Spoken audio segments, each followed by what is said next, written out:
जन्म पत्रिका में ग्रह गोचर और ग्रहों की कक्षाएं। और वर्तमान समय में हम ये 19 नवंबर 2023 का ग्रह गोचर दिखा रहे हैं। ये जन्म के समय के ग्रहों के कक्षा में गोचर और प्रश्नगत तिथि को ग्रहों की कक्षा में गोचर, इन दोनों के बीच में क्या संबंध है, ये इस गोचर से फल विचार होगा या जन्म के गोचर की कक्षा से फल विचार होगा।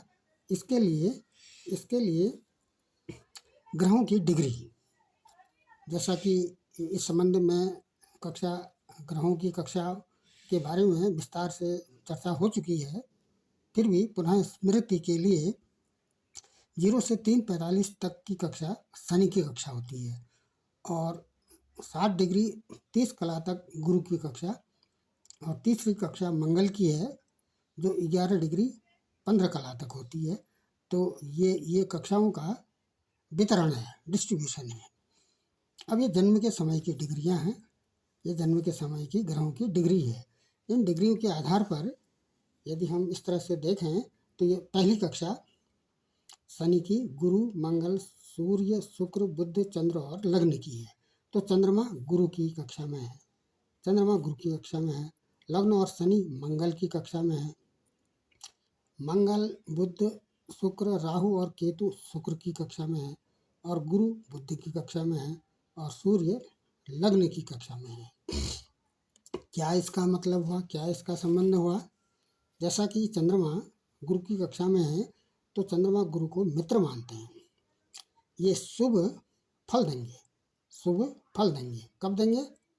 जब इनकी दशा या प्रतंत्र दशा आएगी।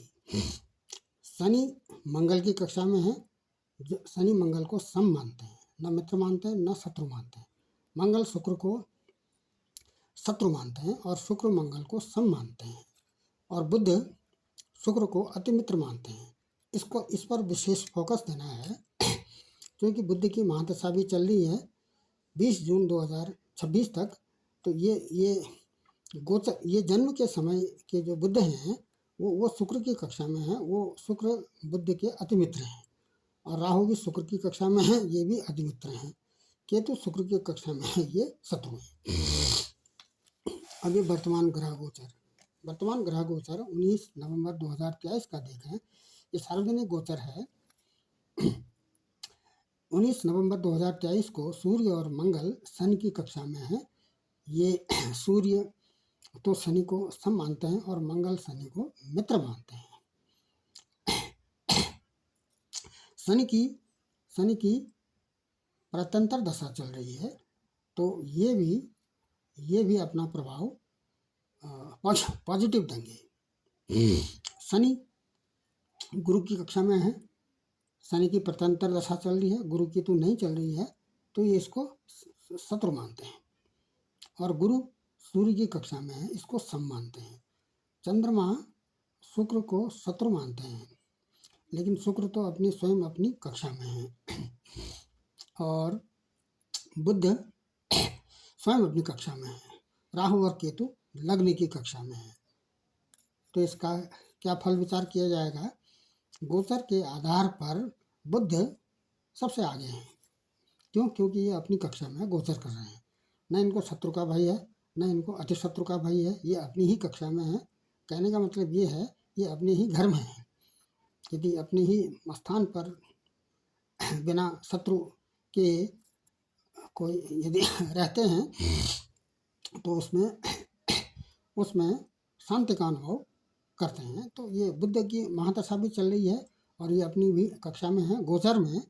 तो ये 19 नवंबर का जो समय है, यह पॉजिटिव आएगा, इसकी स्थिति पॉजिटिव आएगी।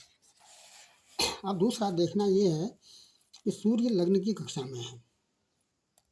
कहाँ पर? ये जन्म की स्थिति है। सूर्य लग्न की कक्षा में है और लग्न तुला राशि का लग्न है, तुला राशि शुक्र की राशि है, तो सूर्य शुक्र को शत्रु मानते हैं। और मंगल के कक्षा में लग्न है। लग्न कहाँ है? जिस लग्न में सूर्य हैं वो लग्न अपने आप में मंगल के कक्षा में है, तो ये मंगल इस लग्न इस मंगल को सम मानता है। तो ये यहाँ पर ये जो फल है ये मिश्रित फल विचार यहाँ पर किया जाएगा 19 नवंबर का ग्रहों की कक्षा के आधार पर। ग्रहों के कक्षा के आधार पर बुध सकारात्मक परिणाम देंगे।